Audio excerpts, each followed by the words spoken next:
Welcome everybody back to another Chaotic Allure video. Today we're going back to learning about a chaotic player, Sam Shady. Before I continue, please do me a huge favor and like this video. Leave a comment below, let me know what you guys think. And any recommendations for new Chaotic Lore videos, please leave it in the comments below.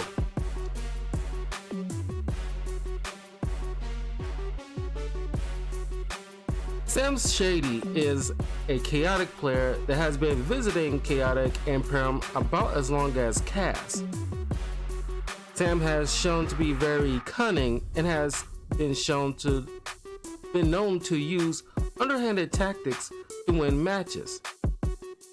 His chaotic name is a play on the real-life rapper Slim Shady, aka Eminem. By the way, Eminem is my all-time favorite artist, just wanted to point that out. Sam is also named after the lead designer and producer of the Chaotic TCG, Sam Murakami. There's a fun fact there of his origin.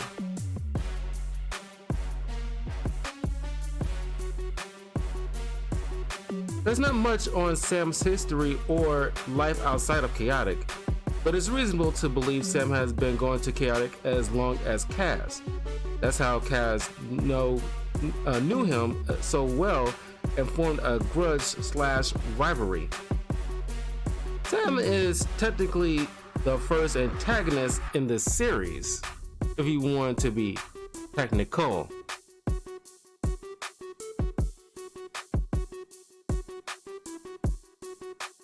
Sam is known to be cunning, but that intelligence has brought him to the realm of self-centeredness. Sam is underhanded and won't hesitate to exploit another player to gain an advantage and a win. Like tricking Tom, who was new to Chaotic, into revealing what kind of cards he uses.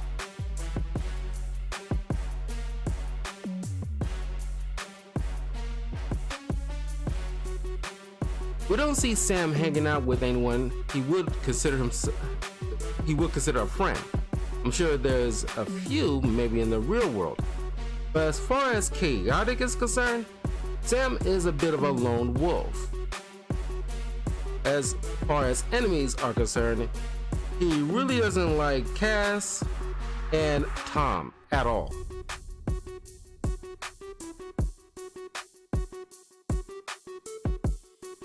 Sam is an Asian American teenager. He has blue hair and wears glasses. He's often seen wearing a blue and orange short sleeve shirt and jeans. Once again, his player name is a play on the rapper Eminem, likely because Sam is a huge fan himself.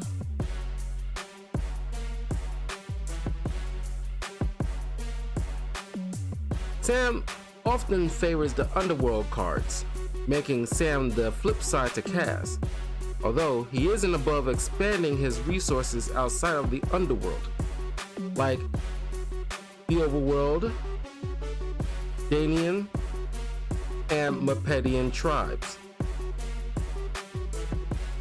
The few creatures, for example, he uses are Malvadine, Mepedian elite warrior, invisibility, strike 10, add 10 damage to the first attack this creature makes each combat. Invisibility, surprise. This creature wins initiative checks against creatures without invisibility. Odu Bothax, Danian warrior. Odu Bothax gains 5 energy for each Mandibulor you control. Flavor text reads, Odu Bothax is the defender of the North Gate at Mount Pillar. Arius, Overworld Warrior. Power 5. Creature gains 5 power for each adjacent overworld creature you control.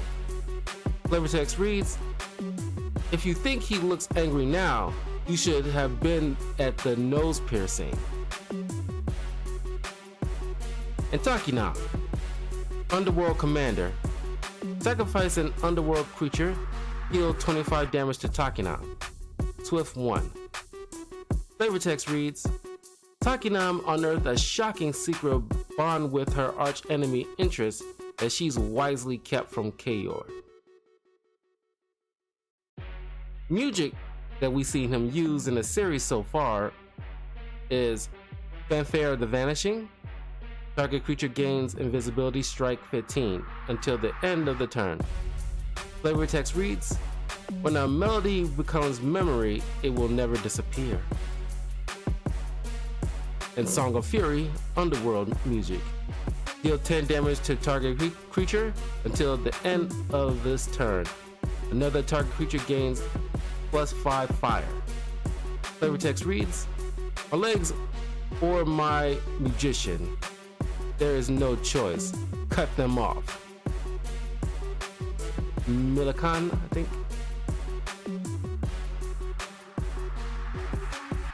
The battle gear he uses is the Mepedian Cactus. Equipped creature gains 15 wisdom. If the equipped creature is Mepedian, it has a magician, an extra music counter. This creature can move to any space on the board. Pyroblaster.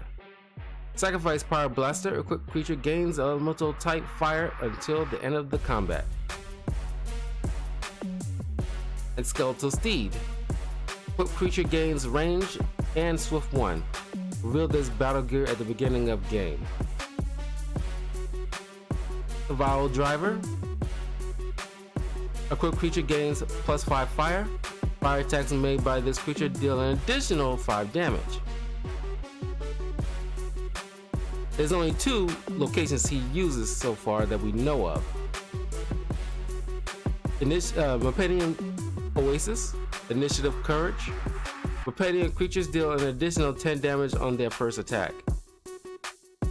Flavor text reads, for those struggling to survive the Mepedian desert, this is a welcome sight, but it is what they can't see that will prove most dangerous.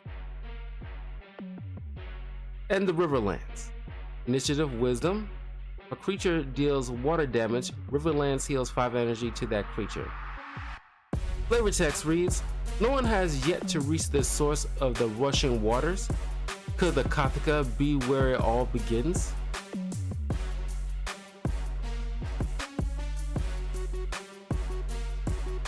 Sam's first appearance was in Season 1, Episode 1, Welcome to Chaotic. He was Tom's first official match when Tom first arrived in Chaotic. Noticing fresh meat, Sam quickly took advantage of Tom's naivete to find out what tribe he uses. Luckily, Kaz swooped in to prevent learning any more. It was Tom's Maxor versus Sam's Takinam. Thanks to some music and quick thinking, Tom manages to eke out a win, much to the frustration of Sam. Sam is later seen briefly in episode 23, Stelgar Strikes. He was in the middle of a chaotic match where he won in the end, pun intended.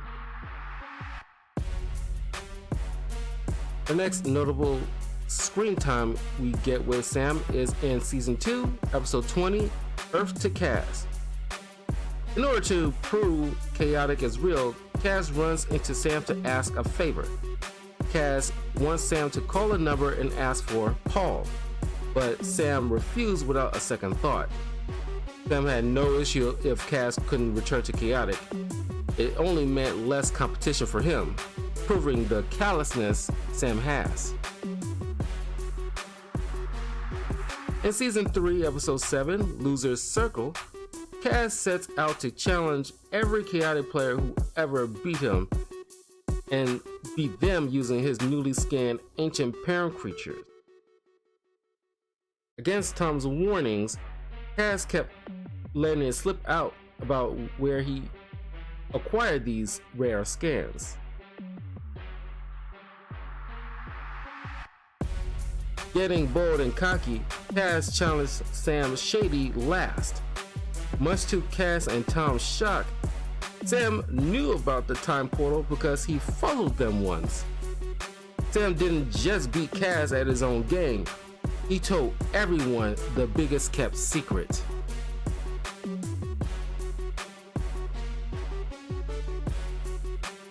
We see Sam briefly at Torbjorn's funeral in episode 12, Son of the Spirit Lands.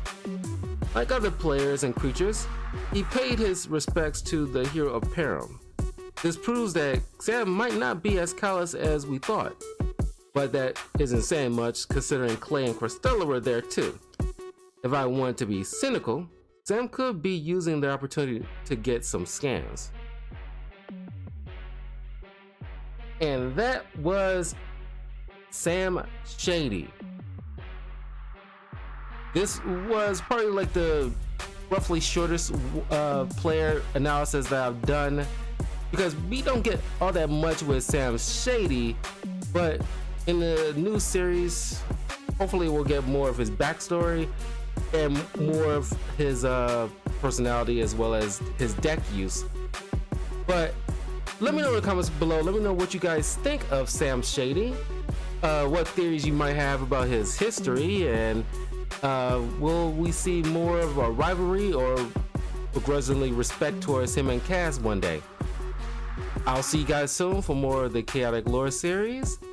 Take care, and I'll see you all soon.